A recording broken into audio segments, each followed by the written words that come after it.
Bonsoir à tous. Merci encore une fois de votre présence pour cette nouvelle conférence organisée par la Fédération Spirit française et par le mouvement Spirit francophone. Donc ce soir, le thème que nous allons traiter, c'est la médiumnité chez l'enfant. Et donc notre conférencière, c'est notre chère Morissette Ruchot, qui est présidente de l'association Résonance spirituelle à Dunkerque. Elle est Elle est aussi aussi membre de la commission d'éducation de la Fédération Spirit française et elle a donc de l'expérience sur le sujet qu'elle va traiter. Voilà. Et ben voilà, ben pour pas sans plus, Morissette, ben je te propose de commencer. Bonsoir Morissette. Bonsoir Charles, bonsoir à tous et à toutes. Et donc ce soir, nous allons effectivement, comme Charles l'a dit, développer le sujet, donc la médiumnité chez l'enfant. Voilà. C'est un sujet dont on parle pas souvent parce que déjà c'est un peu un sujet tabou. Donc ensemble, nous allons essayer de le comprendre et nous allons essayer donc y aller par étapes. Voilà. Donc pour développer pour parler de la médiumnité chez l'enfant, nous devons donc savoir qui est bébé. Donc, lorsqu'un enfant naît, la première chose que l'on voit, et la première chose que l'on va faire, c'est de rechercher les traits, les similitudes avec les parents et les autres membres de la famille, les possibles déficiences, les aptitudes, les particularités inhérentes de leur personnalité, etc. Cependant, si nous observons les enfants d'une fratrie, ou un groupe d'enfants du même âge, il est facile de vérifier les différents niveaux intellectuels, les différentes capacités et personnalités. Alors, qu'est-ce qui fait que tous ces enfants, y compris les jumeaux monozygotes, soient différents? Qu'est-ce qui détermine les différences de la personnalité? Cette différence serait-elle un ensemble de traits hérités des ancêtres? Dans ce cas, alors, comment expliquer certaines différences dans les compétences, les prédispositions et les traits de caractère qui n'ont rien à voir avec l'héritage génétique? Comment résoudre ou comprendre aussi certaines perturbations psychologiques et blocages que l'on voit chez les jeunes enfants? La philosophie spirit a la clé à cette énigme humaine. L'enfant est un esprit réincarné.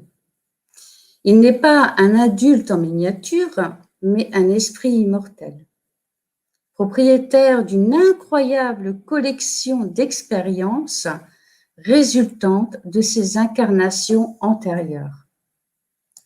Donc, au moment où paraît le nouveau-né, les premiers pleurs signifient qu'un esprit revêtu d'un nouveau corps physique amène avec lui une longue histoire déjà écrite pleine d'échecs et de succès, et qu'il continue à travers le temps dans les expériences indispensables des réincarnations successives à écrire de nouveaux chapitres dans le processus d'évolution.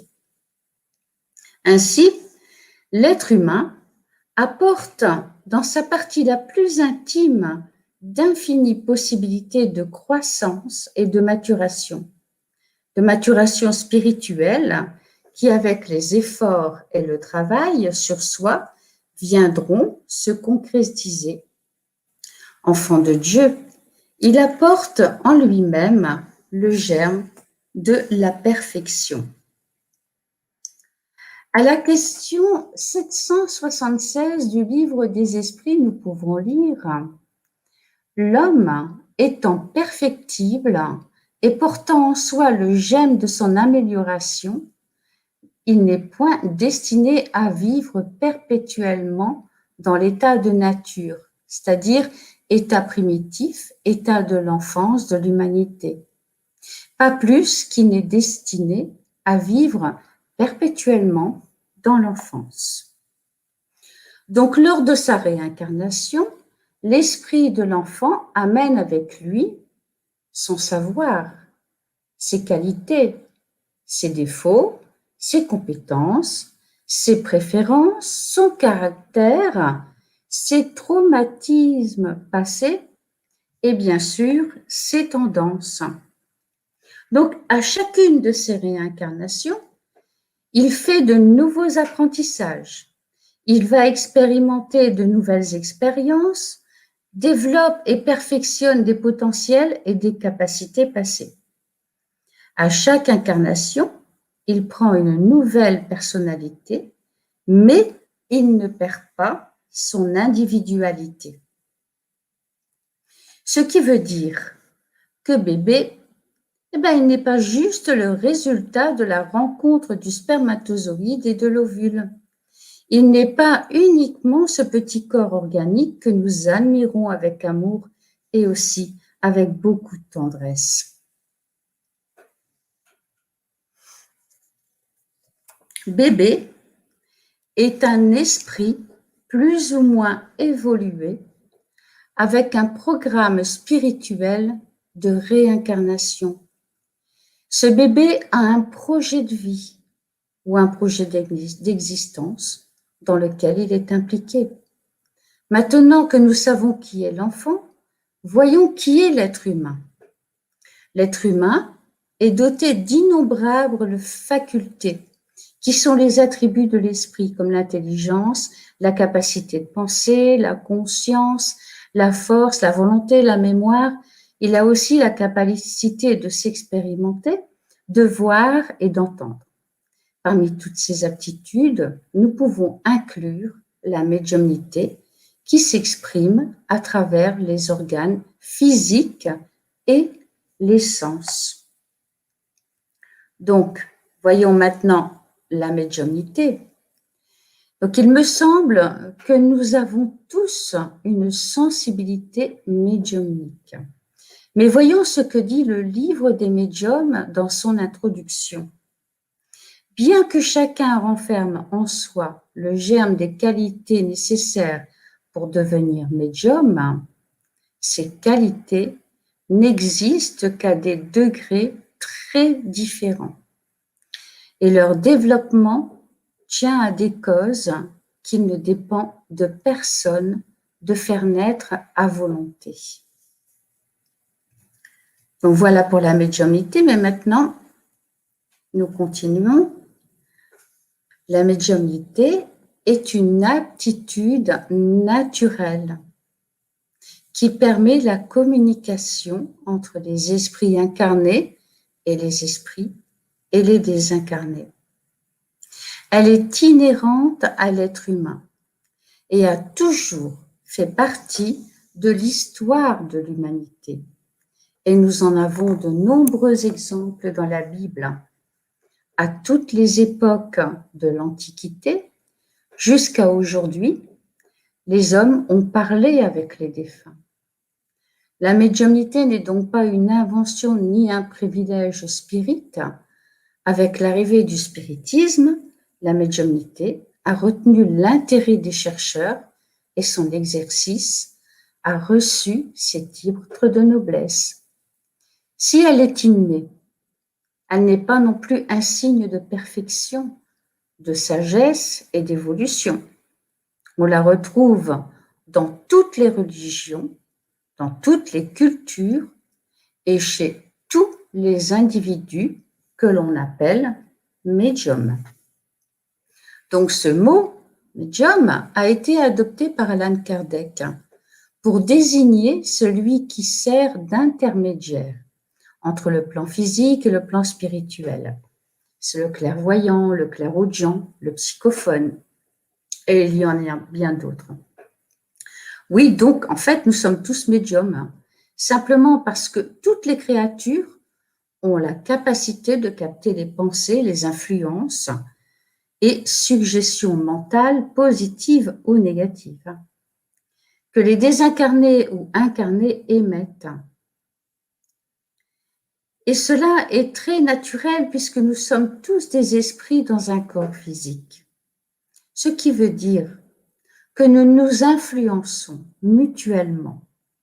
Les échanges se font autant d'un monde, dans un monde que dans l'autre, c'est-à-dire d'incarné à incarné, d'esprit à incarné, d'incarné à esprit et d'esprit à esprit. En général, nous ne percevons pas consciemment cette influence. Pourtant, des pensées émises agissent et déterminent parfois nos choix, notre conduite et nos attitudes.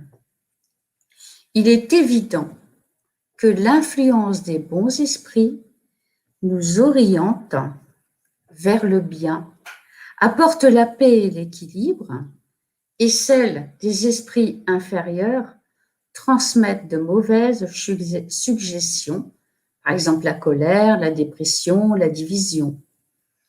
Tout cela ne supprime pas notre libre arbitre. Nous devons analyser nos pensées et opter pour cultiver celles qui sont positives. Donc, nous avons vu la médiumnité, les médiums, et ce qu'était la médiumnité. Mais voyons maintenant l'éclosion de la médiumnité. Donc, la première question qu'on pourrait se poser, c'est à quel âge peut-on sans inconvénient voir éclore la médiumnité? La réponse donnée par le monde spirituel au chapitre 18 du livre des médiums est celle-ci. Il n'y a pas d'âge précis. Cela dépend entièrement du développement physique et encore plus du développement moral. Il y a des enfants de 12 ans qui en seront moins affectés que certaines personnes faites, c'est-à-dire certains adultes. Il n'y a donc pas une période déterminée pour l'éclosion de la médiumnité. Et celle-ci peut se manifester chez le bébé, chez l'enfant, chez l'adolescent, l'adulte et la personne vieillissante, mais aussi chez l'homme et chez la femme. Cependant, elle sera limitée par la nature organique et psychique.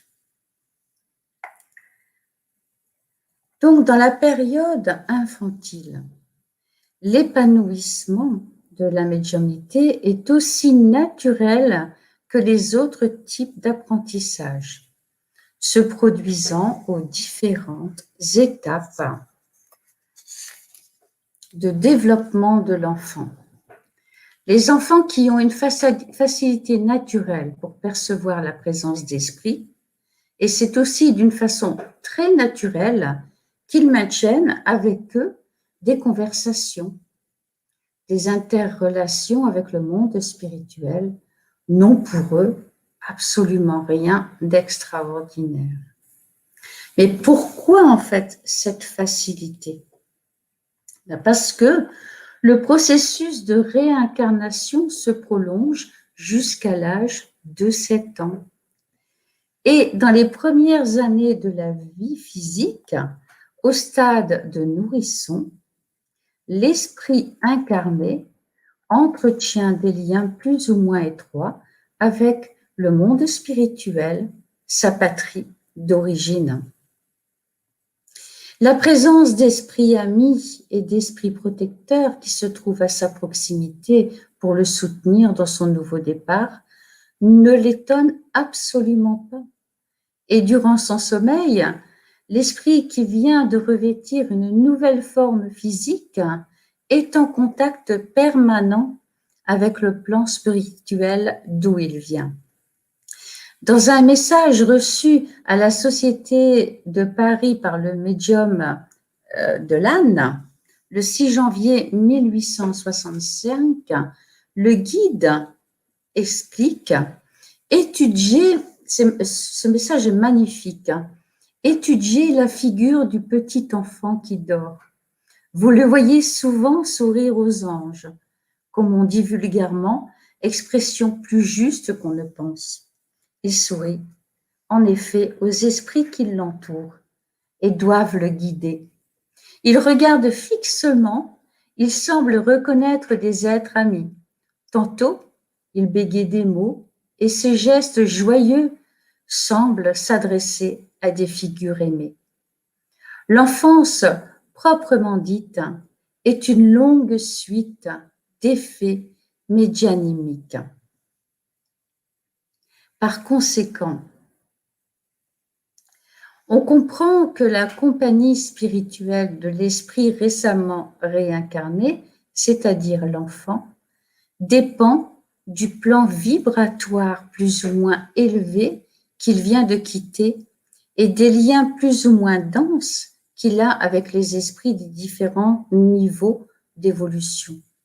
Dans le cas où les liens sont maintenus par des esprits inférieurs, l'esprit protecteur ou l'ange gardien va veiller sur cet enfant et il ne sera jamais très loin de lui. Donc, voyons maintenant le thème de cette conférence, c'est la médiumnité dans l'enfance. Donc, le nombre d'enfants médiums est vraiment très important, car cette faculté bénie travaille pour le bonheur de l'esprit au même titre que toutes les autres dont il est doté. Comme toutes les autres facultés émotionnelles, cognitives, physiques, les aptitudes artistiques et culturelles, elles demandent une orientation correcte.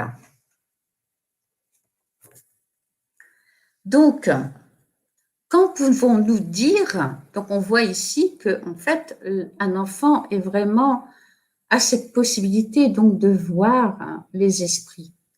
Et pour lui, c'est quelque chose de tout à fait naturel. Mais à quel moment est-ce qu'on peut dire qu'un enfant est vraiment médium, a cette faculté médiumnique? Donc, on peut dire que l'enfant présente des signes de médiumnité lorsqu'il commence à mentionner la présence d'esprit à la maison et que personne d'autre que lui ne peut percevoir. Mais il peut également vous décrire et vous parler de personnes âgées, des grands-parents, des arrière-grands-parents ou de certains parents qu'il n'a pas connus. À la grande surprise de son entourage, il est capable de les identifier dans l'album de famille. Il peut encore vous expliquer qu'il joue, parle et rit avec un ami invisible. Je me souviens lorsque ma fille était petite, elle disait toujours voir son grand-père qu'elle n'avait pas connu. Alors c'était assez surprenant parce qu'elle pensait qu'il était dans le mur, comme c'était en transparence. Enfin, je pense, c'est mon interprétation. Donc elle disait que ce grand-père était dans le mur. Voilà. Et un autre de mes petits-enfants, lui, il disait que son arrière-grand-mère, donc il avait vu une photo et il avait reconnu cette arrière-grand-mère et disait à sa sœur, mais regarde, mamie, elle nous sourit. Voilà, donc, et c'était pas du tout le cas sur la photo. Vous voyez, il ne savait pas non plus que c'était son arrière-grand-mère. Voilà. Il faut être attentif un petit peu à tout ce que les enfants nous disent, c'est vraiment important. On verra pourquoi après. Donc, il peut très bien vous parler donc de cet ami invisible avec qui il rit.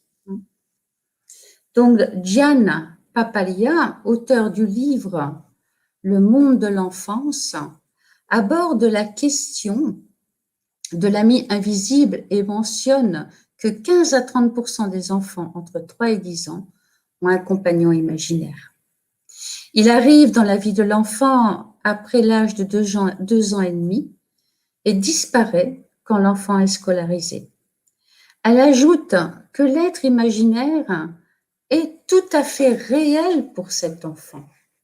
Par contre, pour le psychologue, c'est un fait naturel, fruit de l'imagination infantile qui se crée un ami pour jouer et lui tenir compagnie.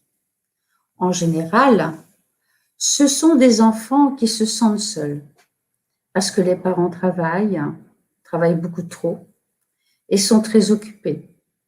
L'enfant est donc en carence affective et ne reçoit pas l'attention et l'affection dont il a besoin. Donc, dans ces travaux, donc le professeur Inge Schevge, excusez-moi pour la prononciation, Krenk, donc professeur de psychologie du développement, précise que les amis imaginaires rempliraient un rôle positif et aideraient souvent l'enfant à traverser une période difficile. Elle explique également que les compagnons imaginaires peuvent apparaître dans des périodes où l'enfant fait de grandes avancées dans son développement cognitif. Ainsi, ils peuvent permettre à l'enfant d'exprimer des sentiments et des impulsions qu'il doit désormais contrôler, car justement, il devient un grand. Elle ajoute que ce phénomène est donc absolument distinct d'une psychose. Ce n'est en aucun cas une pathologie. Retenez cela, c'est vraiment très important. Donc, voyons quelques cas de médiumnité chez les enfants. Donc, dans la Bible, au chapitre 2, verset 28 du livre de Joël, il est écrit « Après cela, je répandrai mon esprit sur toute chair. Vos fils et vos filles prophétiseront. Vos vieillards auront des songes et vos jeunes gens des visions.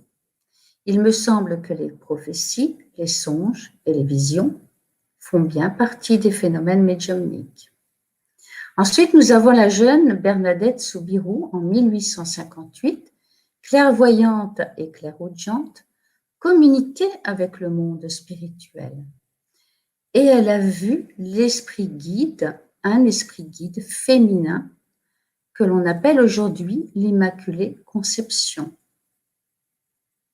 Les enfants de Fatima Veronica Nucci, 12 ans, Giovanni Battista, son frère, 9 ans, en 1853, ont eu des apparitions d'un être de lumière que l'on prie et que l'Église catholique appelle la Vierge. Chez les spirites, la médium Élisabeth d'Espérance voyait des personnes partout dans sa maison. Ils circulaient comme si ils habitaient là. Divaldo, à l'âge de 4-5 ans, reçoit des messages de sa grand-mère. Chico Xavier, à 4 ans, parle à sa maman désincarnée. Yvonne Pereira, très jeune, était clairvoyante et se dédoublait. Donc là, ce sont les plus connus, mais voilà, sachez que je pense que 80% des enfants ont cette relation comme ça avec le monde spirituel. Et j'ai envie de dire que 100% des bébés l'ont. Voilà. Hein, je répète ce que j'ai expliqué tout à l'heure quand ce magnifique message, lorsque l'on voit un enfant sourire, un bébé sourire, souvent on dit mais il sourit aux anges. Et oui, voilà, il sourit bien aux anges. Donc, voyons maintenant l'apparition de cette médiumnité. Pendant l'enfance, elle est souvent turbulente. L'enfant a des visions, il entend, ça produit des effets physiques, tout cela lui semble parfaitement naturel et ne lui cause aucun problème. Cependant, ne sachant pas discerner la réalité objective des phénomènes spirituels, il fait un amalgame et peut créer des situations très embarrassantes, désagréables et déstabilisantes pour toute la famille. Celle-ci va être confrontée à la manifestation de deux phénomènes de deux ordres distincts. Donc des phénomènes perturbateurs, donc ce sera une médiumnité d'épreuve, et ceux qui sont naturels, qui n'engendre pas de déséquilibre ou des troubles du comportement. Je vais donc là m'arrêter un petit peu pour vous raconter l'histoire donc d'une petite fille de 2 ans et demi. Cette petite fille disait être frappée par un ami invisible. Voilà. Et en fait, on s'est aperçu que cet ami invisible était le frère jumeau de son arrière-grand-mère qui était sur le point de se désincarner. Elle jouait avec, mais lui, enfin, c'est compliqué à expliquer parce que elle a 2 ans et demi, donc elle s'appelle Céleste, vous voyez, donc un très beau prénom. Et elle nous expliquait ça, mais vraiment, elle le prenait pour un ami, quoi. Et je pense qu'il devait être assez maladroit, cet enfant-là.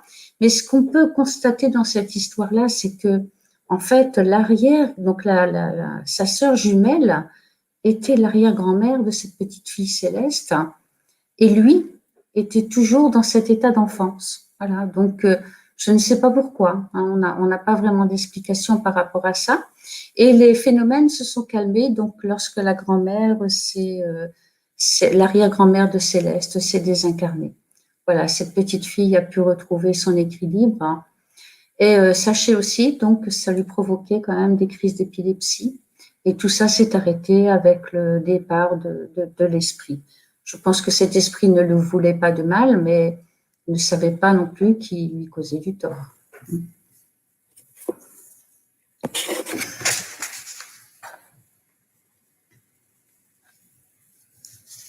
Ah, excusez-moi, je suis partie un peu trop loin. Oui. Donc, la réaction face à tout ça, la réaction de la famille, elle ne va pas être sereine. Ces événements sont très inquiétants. Et donc, par manque d'informations, beaucoup de parents concernés sont inquiets et anxieux. On les retrouve en détresse. Ils s'imaginent que leur enfant est porteur d'une maladie psychiatrique ou d'un trouble psychologique. Mais sachez que la schizophrénie ne se manifeste pas avant l'âge de 7 et 8 ans. Donc, ne sachant pas ce qu'il se passe, la première réaction des parents est d'envoyer l'enfant chez un psychologue ou un médecin psychiatre. Celui-ci cherchera à rééquilibrer l'enfant et prendra des mesures pour éviter les phénomènes considérés comme gênants, effrayants et désagréables pour lui et pour sa famille. Donc, il va essayer donc de stopper tous ces phénomènes. Donc, qu'est-ce qui va se passer? L'enfant va recevoir un traitement chimique, comme le Risperdal, qui aura pour seul effet de le plonger dans une somnolence. L'enfant aura énormément de mal pour se concentrer. Et là arrive l'échec scolaire et parfois une déscolarisation. La médiumnité n'est pas un problème psychiatrique ou un trouble du comportement. Ce n'est pas une psychose. Donc, au chapitre 18 du livre des médiums, à la question 221, la faculté médianimique est-elle l'indice d'un état pathologique quelconque ou simplement anormal? La réponse des guides, instructeurs, anormale, quelquefois, mais non pathologique. Il y a des médiums d'une santé robuste. Ceux qui sont malades le sont pour d'autres causes. Cependant, il ne faut pas exclure une pathologie, car la maladie mentale et les troubles psychologiques existent chez l'enfant. Il ne faut pas rejeter la médiumnité, car si le professionnel ne tient pas compte des phénomènes médiumniques, le diagnostic sera incomplet et les résultats attendus seront inefficaces et décevants. C'est malheureusement après ce parcours difficile de psychologue en pédopsychiatre que les parents arrivent dans un centre spirit. Donc, je vais m'arrêter un petit moment aussi pour vous expliquer donc l'histoire d'une famille. Donc, c'est un couple qui nous demande de l'aide parce que leur fils a un comportement qui est très compliqué. En fait, on a l'impression que cet enfant est hyperactif. Et il dit voir des esprits, il dit voir des gens chez lui. Donc, il a peur. Voilà. Et en fait, le petit frère, donc âgé de 18 mois, avait aussi un comportement qui était assez particulier. C'est-à-dire que lorsqu'il rentrait dans une pièce, il commençait à hurler. Donc, nous avons reçu cette famille ici à l'association. On n'a pas eu vraiment de résultat. Voilà, on n'a pas eu de réponse. C'est pas une question de résultat, c'est une question de réponse. Donc, nous sommes allés chez eux et effectivement, il y avait bien un esprit qui était là. Et l'esprit qui était là, c'était l'esprit d'un oncle ou un grand-oncle. Et il y avait une histoire de pardon qui n'était pas réglée dans la famille. Et cet esprit était désespéré.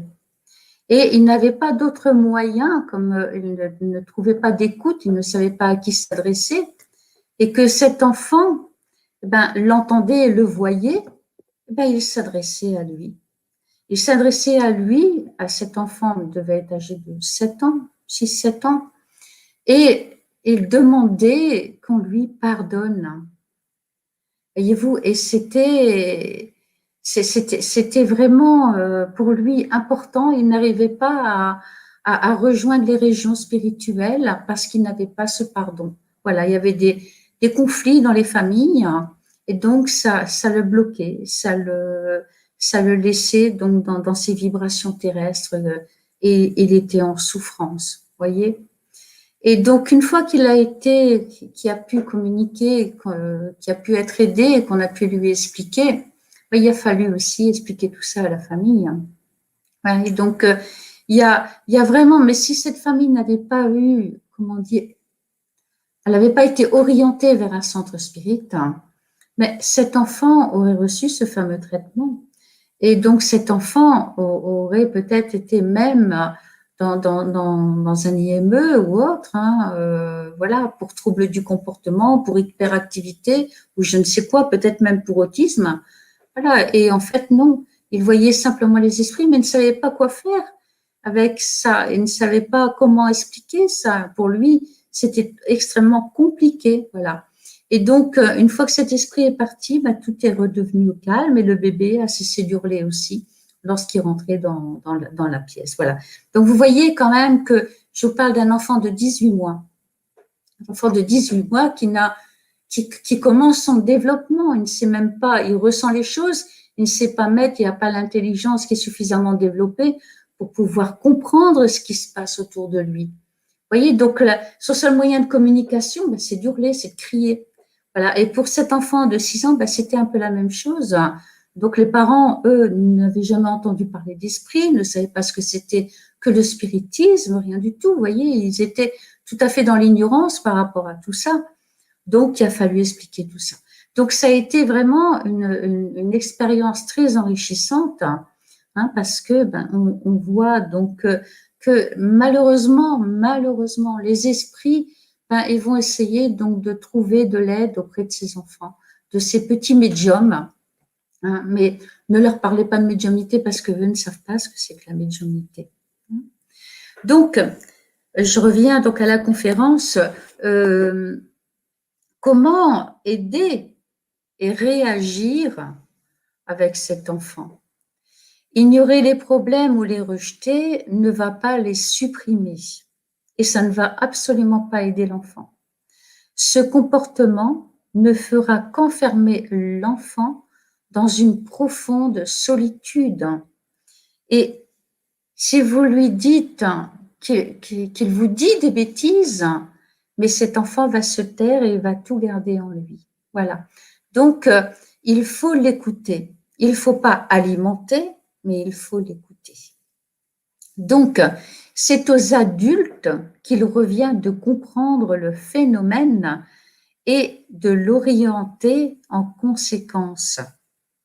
Les parents ne doivent pas s'affliger quand ils sont confrontés à des cas de ce type.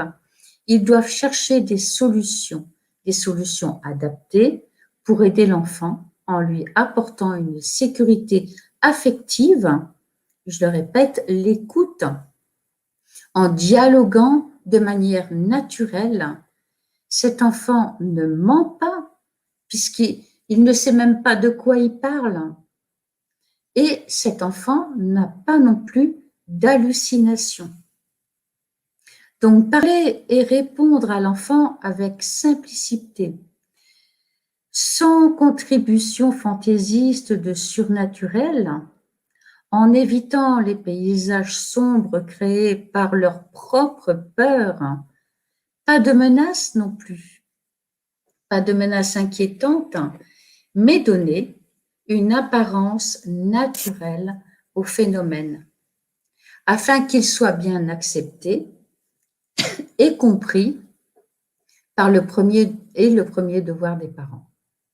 Attention aussi à l'imagination, aux absurdités, aux mauvaises orientations, aux superstitions qui entourent les phénomènes paranormaux et médiumniques, aux mauvais conseilleurs, aux pratiques excentriques.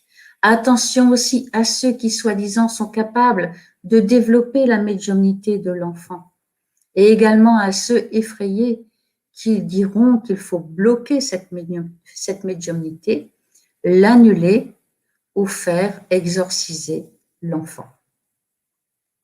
Attention aussi donc de ne pas considérer l'enfant comme un être supérieur ou missionné. Il en va de son équilibre émotionnel et psychique.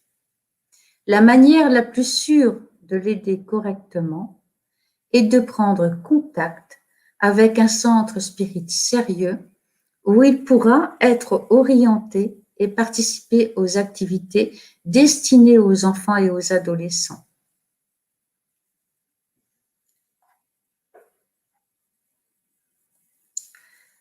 Je reviens un peu sur ce point. Attention aussi de ne pas considérer l'enfant comme un être supérieur ou missionné.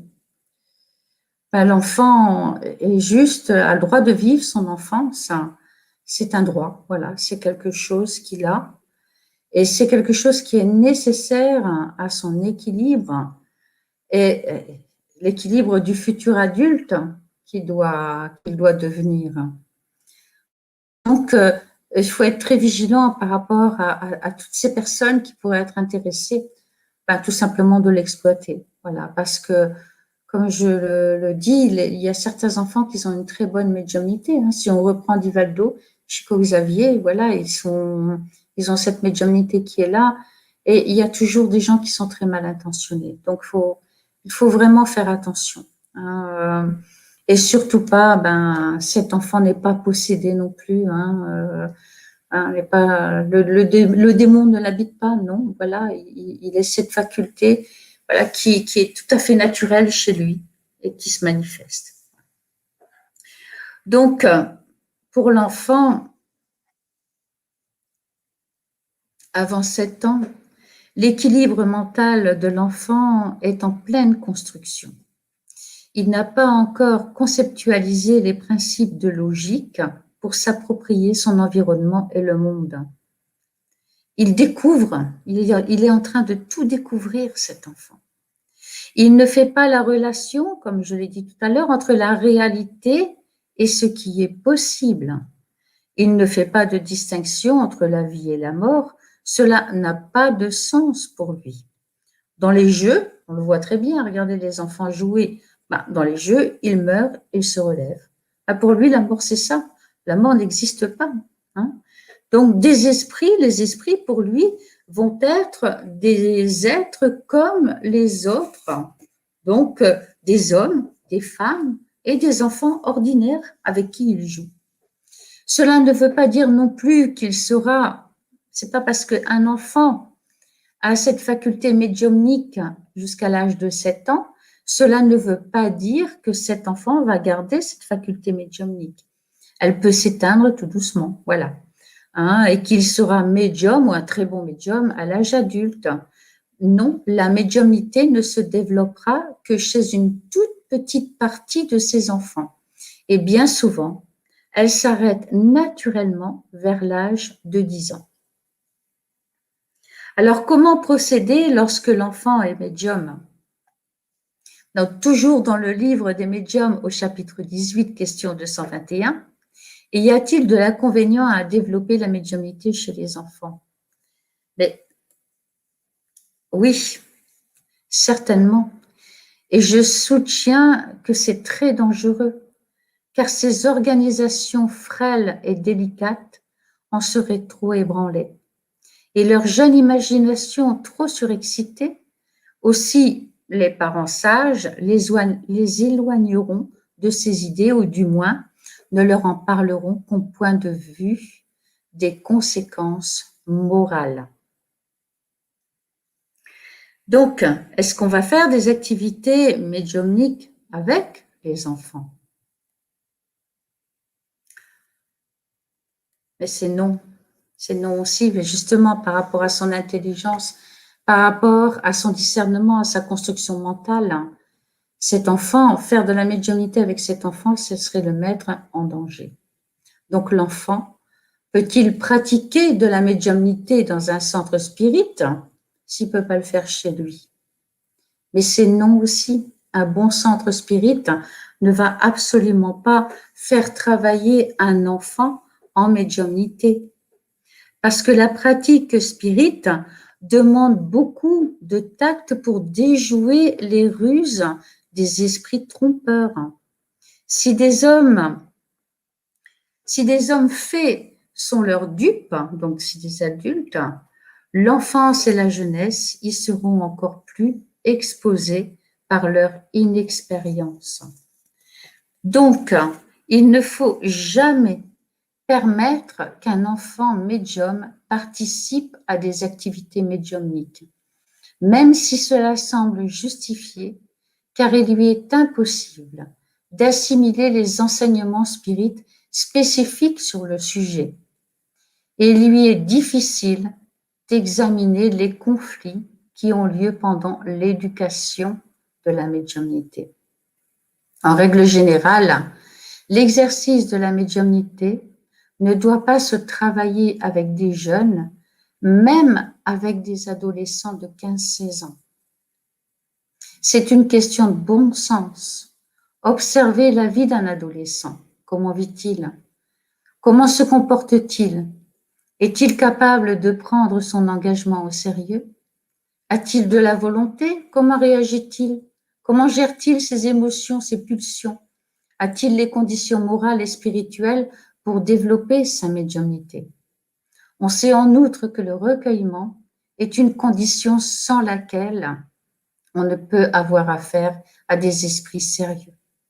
Les évocations faites avec étourderie et en plaisantant sont une véritable profanation qui ouvre un facile accès aux esprits moqueurs ou malfaisants. Comme on ne peut attendre d'un enfant la gravité nécessaire d'un acte pareil, il serait à craindre qu'il n'en fît un jeu.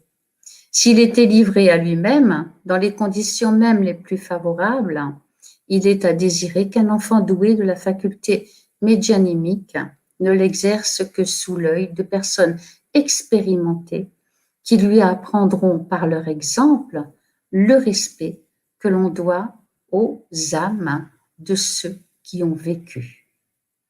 On voit d'après cela que la question d'âge est subordonnée aux circonstances, tant du tempérament que du caractère. Toutefois, ce qui ressort clairement des réponses ci-dessus, c'est qu'il ne faut pas pousser le développement de cette faculté chez les enfants lorsqu'elle n'est pas spontanée. Donc, je vais m'arrêter de nouveau et Donc, c'est toujours une situation vécue dans un centre spirit à Douai. Et c'était donc une institutrice, ou un professeur, pardon, qui s'amusait à faire de la médiumnité. Donc, vous savez, aujourd'hui c'est à la mode, enfin il y a déjà quelques années, de travailler avec le verre et les lettres de l'alphabet, des choses comme ça. Elle s'amusait à faire ça avec ses élèves, donc dans les sous-sols de l'établissement scolaire. Et voilà, donc il n'y avait aucune protection, aucun savoir, c'était tout simplement un jeu. Et ce qui s'est passé, c'est que parmi ces enfants, ces élèves, il y avait une jeune fille qui était vraiment, qui avait cette faculté qui était bien développée. Et sans protection, elle a vécu une terrible obsession. Voilà, une terrible obsession pendant plusieurs mois. Et le centre de Spirit de Douai a vraiment eu du mal. Donc à cette époque-là, c'était Madame Renée Cuffer, a vraiment eu du mal à aider cette famille. Et donc, et à aider donc cette jeune fille. Après, je ne sais pas si vous avez déjà vu, donc dans les rayons de jouets, il y a des planches de Ouija aujourd'hui. Voilà, donc on ne s'imagine pas ce qu'on offre à un enfant. Donc le monde spirituel, c'est le monde invisible. Et même en étant un médium confirmé, la médiumnité reste quand même un danger. Il y a toujours des risques. On peut toujours donc se laisser fasciner, on peut toujours vivre une obsession, on peut toujours être perturbé. Et Chico Xavier a vécu tout ça. Je pense que Divaldo aussi, même chez le curé d'Ars, qui était médium aussi, le Padre Pio, qui était un très bon médium, adulte, ont été quand même très, très perturbés par ce monde spirituel inférieur. Donc, ne protégez les enfants, écoutez-les, ne leur dites pas qu'ils mentent ou voilà, qu'ils sont fous. Ah, mais tu es fou, arrête de dire des bêtises. Non, il ne dit pas de bêtises. Ce qu'il vous dit, c'est vrai. Mais n'alimentez pas son imagination. Voilà, cet enfant doit garder un équilibre psychologique et cet équilibre doit se construire. J'insiste vraiment beaucoup là-dessus. Alors, et pourtant, donc, comme nous l'avons vu, certains enfants avaient des contacts avec le monde spirituel. Donc, des enfants qui sont médiums naturellement, soit sous les effets physiques, soit pour l'écriture et les visions. Cela a-t-il le même inconvénient? Non, c'est pas. Donc, non. C'est toujours une réponse qu'on va trouver dans les livres de Allan Kardec. Quand la faculté est spontanée chez un enfant, c'est qu'elle est dans sa nature et que sa constitution s'y prête. Il n'en est pas de même quand elle est provoquée et surexcitée. Remarquez que l'enfant qui a des visions est généralement peu impressionné. Cela lui paraît une chose tout à fait naturelle à laquelle il prête une assez faible attention et que souvent il oublie.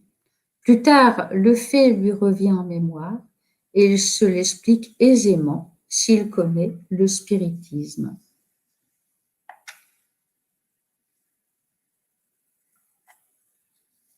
Donc, en conclusion, l'enfant doit grandir et mûrir. Il a le droit de vivre son enfance.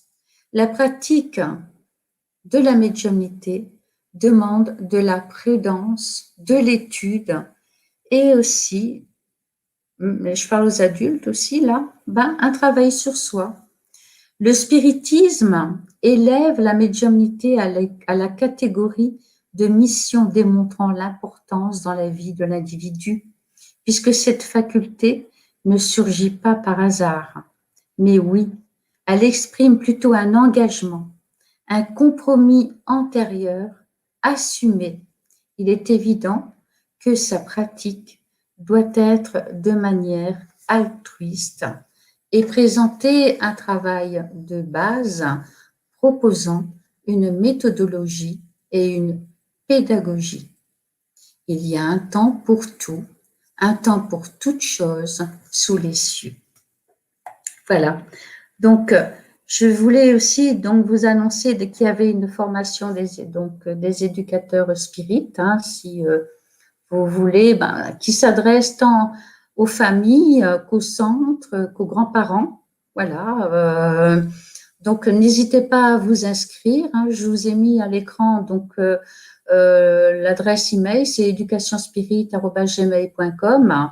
Et donc, si vous voulez découvrir et si vous avez envie de faire des activités spirites avec vos enfants ou vos petits-enfants ou dans un centre spirit, vous avez de nombreuses activités qui se trouvent sur le site de l'éducation spirit française. Voilà. Il y a des petits livres, il y a des recommandations, il y a une multitude d'activités où l'on parle de l'au-delà, de la vie après la mort, de l'ange gardien, de la réincarnation, des épreuves, de la charité. Voilà, tout ce qui peut faire grandir un enfant. Mais sachez que ce qui est important pour les enfants aujourd'hui, c'est de leur offrir, c'est de leur enseigner donc ces fameux piliers. C'est là-dessus qu'ils vont pouvoir s'appuyer lorsqu'ils sont adultes. C'est les valeurs morales. Voilà. Hein, c'est la charité, l'amour, hein, la tolérance, la compassion. Et c'est cet enseignement aussi spirituel parce que on a tendance, hein, je vous ai montré en début de conférence, ce bébé, on le voit, mais c'est un être magnifique, c'est un petit ange. Eh bien, c'est peut-être pas un petit ange, vous voyez, nous le voyons comme un ange. Mais s'il est là dans vos bras, c'est qu'il vous a choisi comme parent et que vous êtes là pour lui enseigner et l'aider sur son parcours de vie. Cet enfant est avant tout une âme, un esprit qui s'est réincarné, mais si cet esprit s'est réincarné, c'est parce qu'il veut changer, il veut évoluer, il veut réparer. Voilà, donc aidez-le, offrez-lui l'occasion de pouvoir faire de cette vie terrestre, de cette réincarnation ici sur Terre, offrez-lui le moyen de s'accomplir, voilà, et d'évoluer en tant qu'homme, en tant que femme, mais aussi et surtout en tant qu'esprit.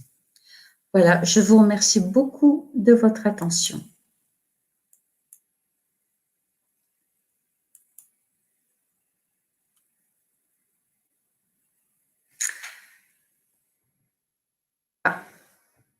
Charles, Ah oui, autant pour vous.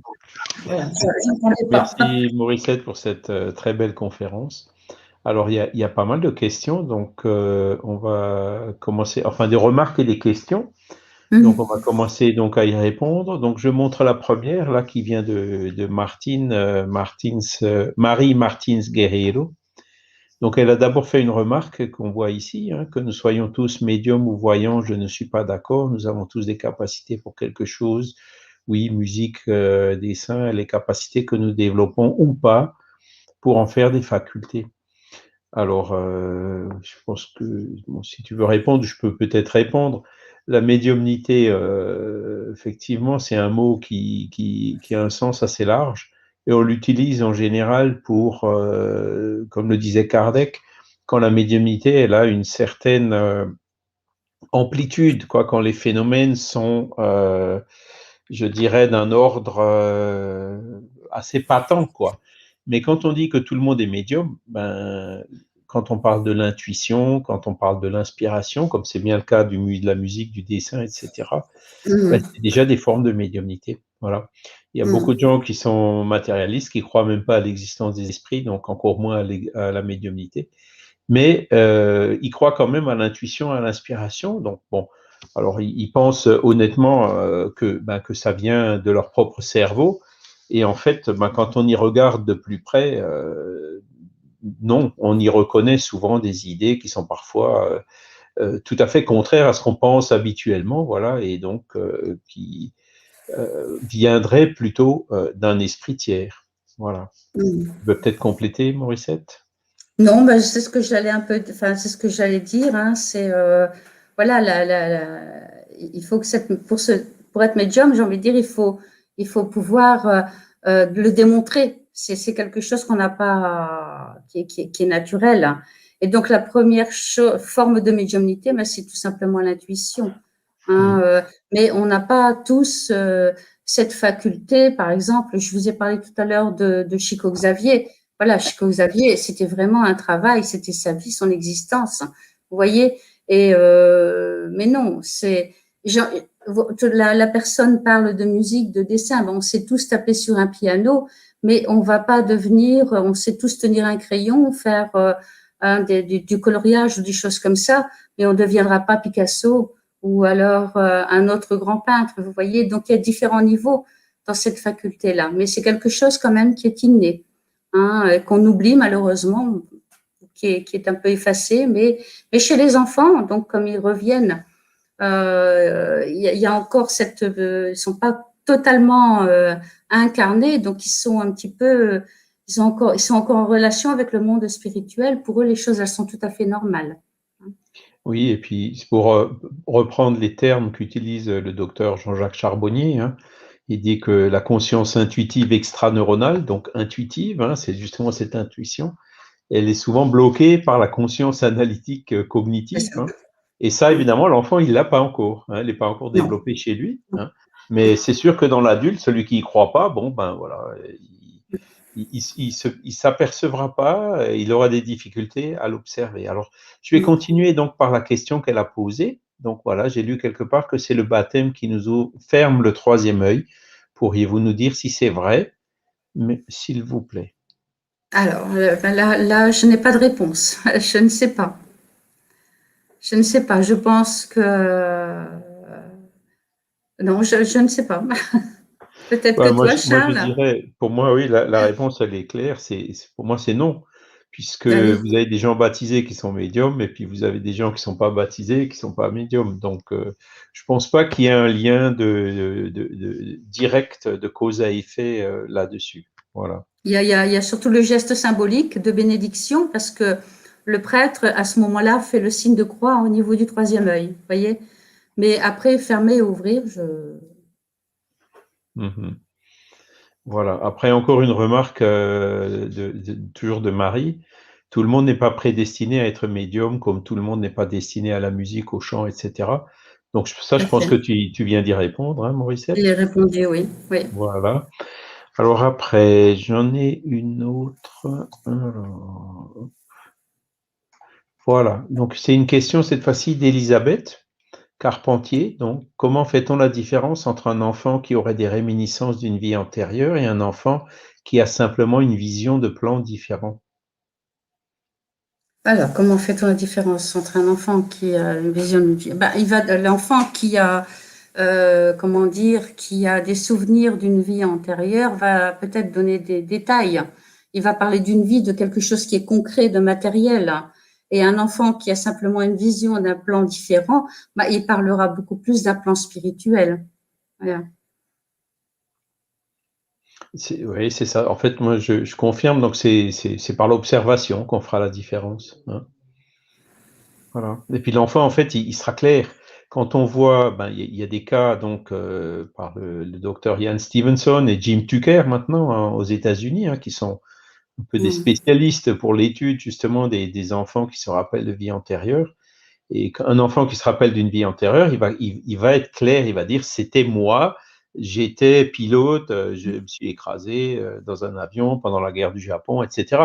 Il dira tout de suite que c'était lui. Hein. Mm. Et alors que ben, quand il voit un autre esprit, il dira ben, il y a quelqu'un, il le prendra. Vous voyez. Donc l'enfant, dans sa manière de décrire les choses, je pense qu'on arrivera assez facilement à faire la différence. Alors ensuite, une autre question. Oui, ou c'est une remarque, hein, toujours de Marie. Donc c'est quand tu disais, quand tu parlais justement de cette difficulté. Donc c'est le témoignage qui dit en fait que voilà que ça lui était arrivé, hein, une médiumnité qui a peut-être pas été comprise, voilà. Et sinon nous avons aussi une autre dame, Nathalie Janico, qui parlait du film Les Autres. Alors les autres, oui, c'est un film qui est un petit peu différent quand même en fait, hein. Là, on voit plutôt une maman qui est bloquée, donc trois esprits qui sont bloqués dans une maison par rapport au crime que la maman a fait subir à ses enfants, hein. Mais pour parler de films, il y en a un où l'enfant dit je vois des morts. Je sais plus le titre exact. Euh, enfin voilà quoi. Mais c'est un peu différent. Je me rappelle plus non plus du titre. Je vois le film dont tu parles, mais malheureusement, bon, si on s'en rappellera, Oui, on le remettra en réponse sur le Facebook, hein. Et donc voilà. Donc après, toujours Marie qui nous fait une remarque, hein, le spiritisme, c'est pas du jeu. Donc on est tout tout à à fait fait. d'accord, hein. Voilà, Mm. ça se pratique en connaissance de cause, hein. Je dis toujours, vous envoyez pas votre enfant à conduire une voiture, à faire 3 fois le tour de la place de l'Étoile à Paris sans qu'il ait vu avant le code et qu'il ait un minimum d'expérience, quoi. Donc c'est comme tout, hein, on joue pas non plus avec des produits chimiques sans avoir étudié la chimie. Ben, le spiritisme, c'est pareil, hein. Il faut savoir à qui on a affaire, hein. Donc, il faut avoir cette connaissance du monde spirituel, les différentes catégories d'esprits, savoir les reconnaître et surtout savoir Tout à ce qu'il fait. faut faire dans chaque cas. Donc, ça demande effectivement de l'étude Une étude. pour acquérir cette connaissance de cause avant de penser à passer à une pratique. Voilà. Alors, Elisabeth nous dit que le spiritisme, c'est une école, donc c'est ce qu'on vient de dire, hein. Il faut d'abord qu'on cherche à étudier, c'est ce qu'on encourage toujours, hein. Il faut toujours l'étude avant toutes sortes de pratiques, parce que c'est par l'étude justement qu'on arrive à apprendre et donc à, à savoir ce qu'il faut faire, hein, dans chaque cas, c'est surtout Oui. ça. Voilà. Mais aussi la réformative, c'est-à-dire mettre en pratique ce qu'on apprend.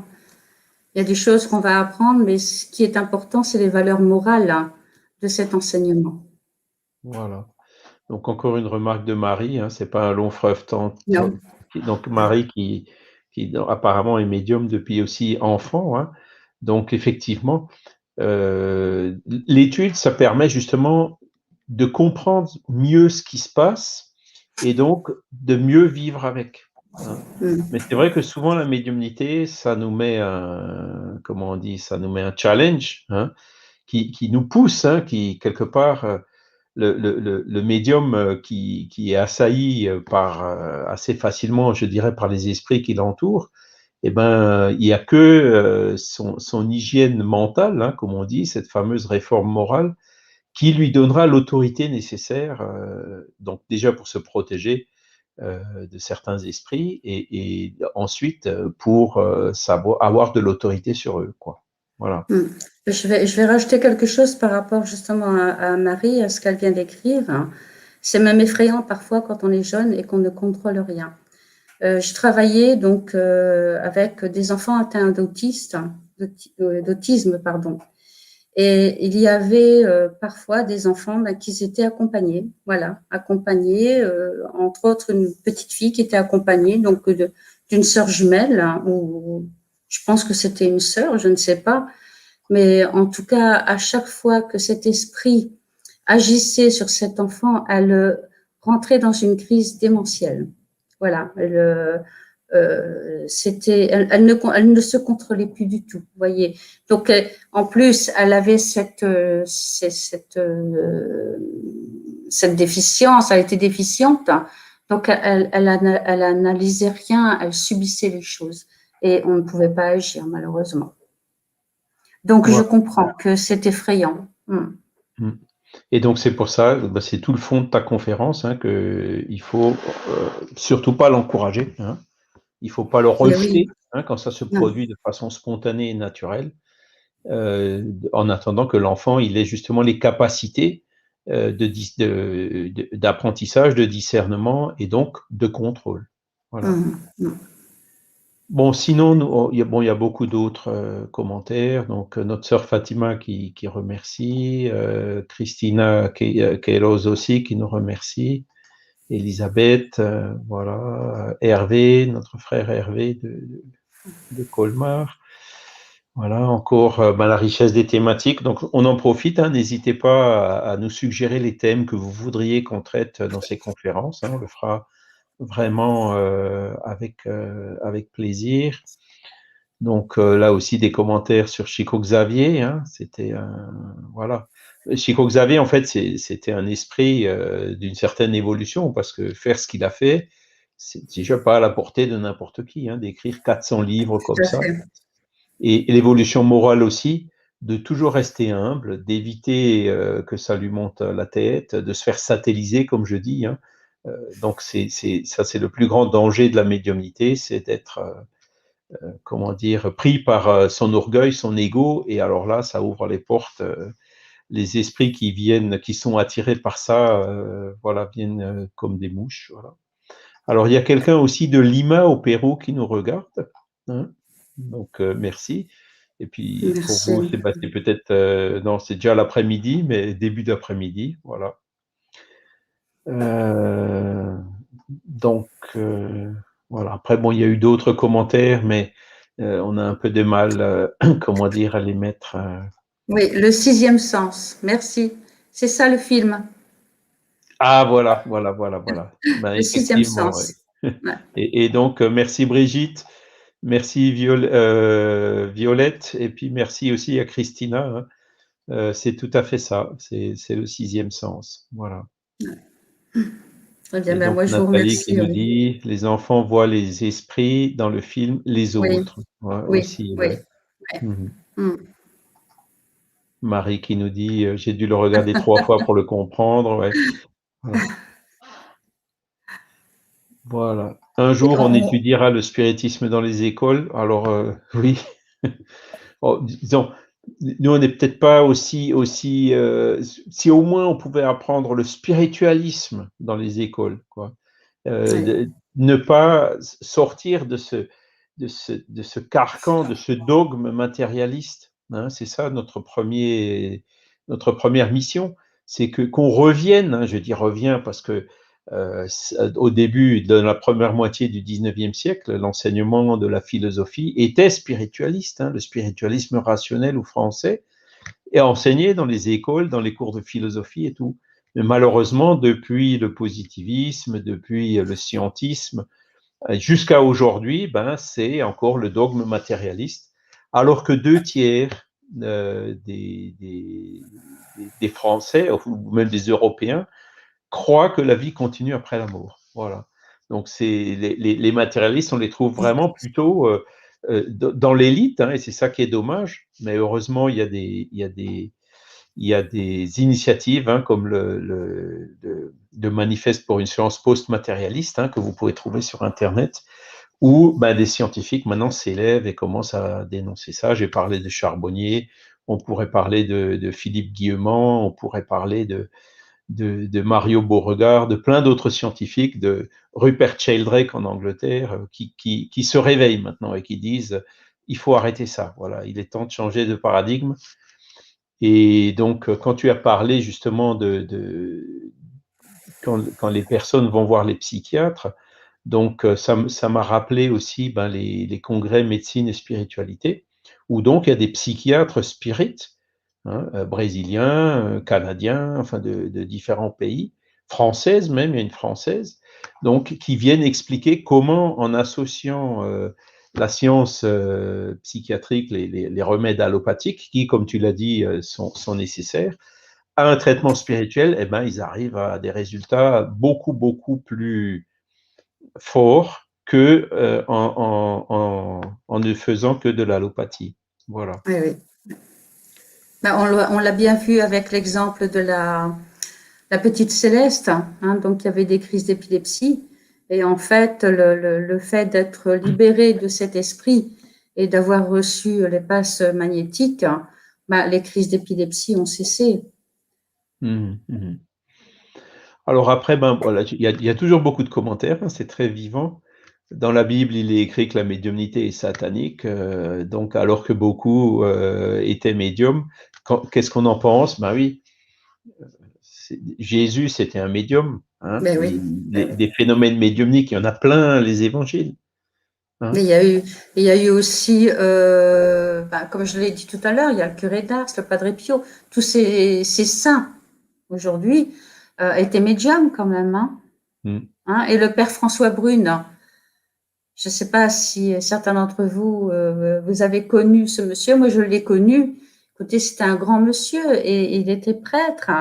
Voilà, mais l'Église l'a quand même laissé travailler et étudier tous ces phénomènes. Voilà. Et donc, il a écrit des livres, notamment sur la transcommunication instrumentale qu'il avait étudié. Et c'est dans ce cadre-là Aussi, que je oui. l'avais aussi rencontré à Paris. Eh oui.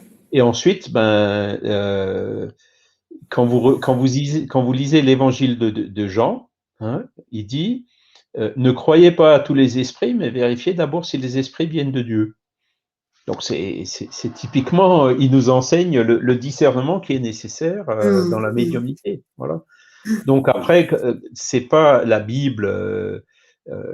C'est comment dire, c'est un livre qui a de l'histoire, hein, où il y a eu des traductions, des transcriptions, même on peut dire des adultérations, hein, qui ont été faites à différentes époques de l'histoire, hein, des choses qui sont encore aujourd'hui mal interprétées. Et donc, voilà, le spiritisme aussi enseigne que Satan, le diable, n'existe pas. Hein, c'est une influence, c'est une invention des représentants des religieux, de beaucoup de religions, hein, qui utilisent ça pour faire peur aux gens. Et on sait très bien que la peur, c'est un des principaux instruments comment dire, de manipulation. C'est peut-être un mot un peu fort, mais de faire de sorte que les gens soient de bons croyants et posent pas trop de questions. Voilà. Alors que le spiritisme, c'est non, le C'est le diable contraire. n'existe pas. Hein, voilà. Et puis c'est l'étude et le discernement qui nous feront évoluer, hein, par notre volonté, la réforme morale, etc. Voilà. Je regarde donc. Alors, les esprits s'ouvrent. Alors, j'en ai encore une. Oui, alors c'est le dessin animé de Disney là qui est sorti il y a pas longtemps. Oui. Soul, Soul, Saul, voilà. Donc Soul. il parle de, ça veut dire âme en anglais. Oui. Alors effectivement, donc nous on est très contents de voir ce genre d'initiative. Alors bon, c'est sûr, il y a des choses qui sont comment dire, romancées, qui n'ont pas qui objectivement ne sont pas réelles, hein, dans ce film. Hein. On a plusieurs choses, qu'un esprit prenne la place d'un autre. Voilà. C'est pas tout à fait comme c'est raconté dans le film. Mais au moins, comment dire, le dessin animé, il est spiritualiste, il parle des âmes. Et ça, effectivement, c'est très bien. Parce que, comme je l'ai dit tout à l'heure, c'est le premier pas. Hein, voilà. Et aussi de la réincarnation. Et de la réincarnation, oui. Ben oui, parce que là, cet esprit ne veut pas revenir sur Terre. Il n'a Ouais, pas ouais, vraiment ouais. ses objectifs. Hein. Oui, ben c'est donc, à partir du moment où on parle de l'âme, ben la question, qu'une personne admet l'âme, la question suivante, c'est oui, mais d'où elle vient et où elle va? C'est les questions qui suivent C'est immédiatement. logique. Et le plus dur, c'est justement de casser ce dogme matérialiste et d'admettre qu'il existe autre chose que de la matière et qui survit à la mort. Voilà. Alors oui, il y a des bandes dessinées sur Alan Kardec, il y a pas mal de films. Hein. Le père Brune ne croyait pas en la réincarnation, c'est vrai, Non, et tout il à était fait. quand même très prudent comment dire, dans ses affirmations, parce qu'à mon avis, il devait quand même être un peu supervisé, si j'ose dire. Hein. Mais là, quand on a trouvé, enfin, l'Observatore Romano, donc le journal du Vatican, a aussi fait des articles sur la médiumnité, hein, clairement. Tout à Et puis la fait. réincarnation, bon, alors on en voit aussi des mentions extrêmement claires dans les paroles de Jésus, le dialogue avec Nicodème, le fait que Jean-Baptiste, c'était Élie qui était revenu, hein, mais qu'il ne l'avait pas reconnu, Mm. etc. enfin, Jésus parle de réincarnation à plusieurs endroits, et c'est pour ça que les premiers chrétiens, comme Origène, étaient réincarnationnistes, et donc la notion de réincarnation a été éliminée au concile de Nicée, hein, dans les premiers siècles Ouais. après Jésus-Christ. Et ça m'est arrivé donc avec notre frère Roger Pérez, hein, à Lyon, de donner une conférence sur la réincarnation dans une salle qui était prêtée par des dominicains. Et donc moi j'étais assez surpris. Quand j'ai vu le responsable à la fin de la conférence, j'ai dit mais comment ça se fait que vous nous autorisez à donner des conférences sur la réincarnation chez vous? Il me dit ah mais monsieur, vous savez pas, mais il y a au moins 50% des étudiants en théologie qui y croient et qui sont pas fiers quand ils voient comment ça a été éliminé. Alors je lui ai Mm. demandé mais pourquoi le Vatican ou les petits curés de campagne? Ah oui, mais là, bon, vous savez, il faudra du temps. Ça viendra, mais il faudra du temps. Voilà. Au centre, tout à l'heure, je vous ai parlé du centre de Douai. Au centre Douai, il y avait un prêtre catholique. Et Voilà. donc, il faisait de la transcommunication instrumentale. Voilà. Alors je descends au fur et à mesure, c'est très dynamique. Donc il y a une question qui a été posée il y a 4 minutes de Elisabeth. Pourquoi dans le cas de Céleste, l'esprit lui ferait peur? Même si l'esprit demandait pardon, il a aussi été capable de rassurer. Non, parce que cet esprit, donc Céleste, déjà à 2 ans et demi, ne savait pas ce qui se passait. Et donc, cet esprit était parfois agressif. Voilà. Donc, et après, ici, la seconde phrase, même si l'esprit demandait pardon, il était capable aussi de rassurer. Là, c'est pour le petit garçon, c'est l'histoire du petit garçon, ce n'est pas Céleste. Hein, donc, voilà, c'est toujours la même chose. Les enfants n'ont pas la possibilité d'analyser tout ça et de comprendre tout ça. Hein, ils n'ont pas la maturité enfin, nécessaire à ça. Hein. D'accord. Bon, bah, sinon, on a Julio de Bradford en Angleterre. Donc, Mm. bonjour Julio et merci de votre participation. Il Et y a du ensuite, monde. donc, j'arrive à la fin des commentaires quand même, il y en a beaucoup. Et merci pour tous ces commentaires parce que c'est ça qui nous donne le retour nécessaire bah, pour toujours essayer d'adapter, enfin, de répondre à la demande, hein, d'adapter les messages pour mieux transmettre, je dirais, cette belle philosophie. Et donc là, c'est une remarque de Marie qui nous dit j'ai du mal à croire que certaines personnes ont des messages tous les jours des anges, des archanges et même de Dieu. Alors, tu réponds. Ben, ça prouve qu'il faut vraiment développer le discernement et qu'il ne faut jamais travailler seul. Voilà, parce que, bon, je pense que nous avons aussi notre travail à faire. Nous sommes ici sur Terre pour avancer et comprendre, et comme je l'ai dit tout à l'heure, pour réparer aussi. Donc, restons bien sur Terre et voilà quoi. Donc, tous les jours, moi, ça me semble un petit peu peut-être inquiétant, voilà. Et même de Dieu, ça, j'en doute, quoi. Je vais pas remettre leur bonne foi, mais j'en doute, voilà. Oui, Mauricette, bon, c'est pour ça que je t'ai laissé répondre d'abord, parce que ma réponse, je pense qu'elle aurait été un peu plus forte et un peu plus catégorique. Moi, ce Mais que je c'est, répondrais, ben, n'y croyez pas. bah oui. Parce que, comment dire, personne n'est privilégié déjà, premièrement. Deuxièmement,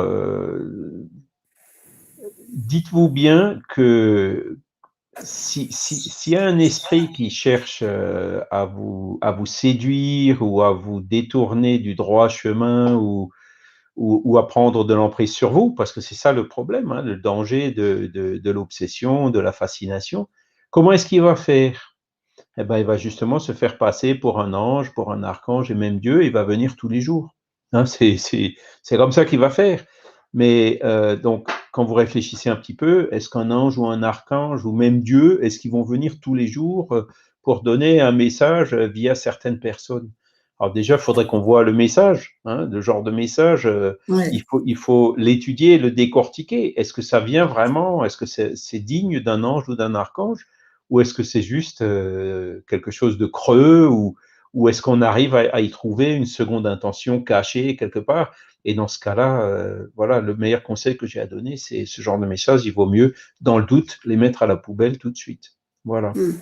Donc, n'y Donc, croyez pas, n'y croyez mm. pas. Les personnes dans le mouvement spirit, ou Chico, ou Divaldo, ou même des médiums très connus, ils n'auront jamais de messages tous les jours des anges, des archanges et même de Dieu. Hein. Ça, c'est clair.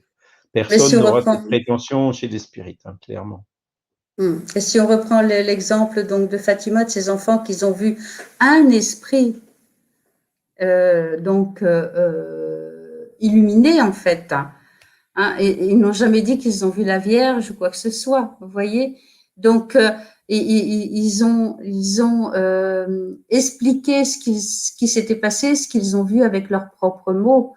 Voilà, donc là aussi, lorsqu'on parle d'ange, d'archange ou de Dieu, on pourrait très bien, les personnes qui ne connaissent pas le monde spirituel vont peut-être voir effectivement un esprit lumineux et le prendre pour Dieu parce qu'ils ne savent pas, ils ne connaissent pas. Donc, on revient toujours à l'étude, cette étude qui est importante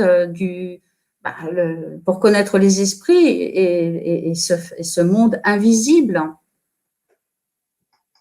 Donc, Exactement. voilà. Voilà.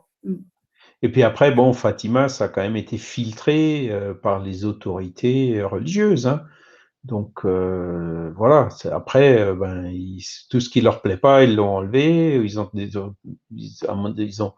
voilà, est-ce que leur témoignage, il est vraiment tel qu'il a été décrit à la source par ses filles, par ses Par les enfants? enfants, non? Probablement non. Hein. Donc voilà.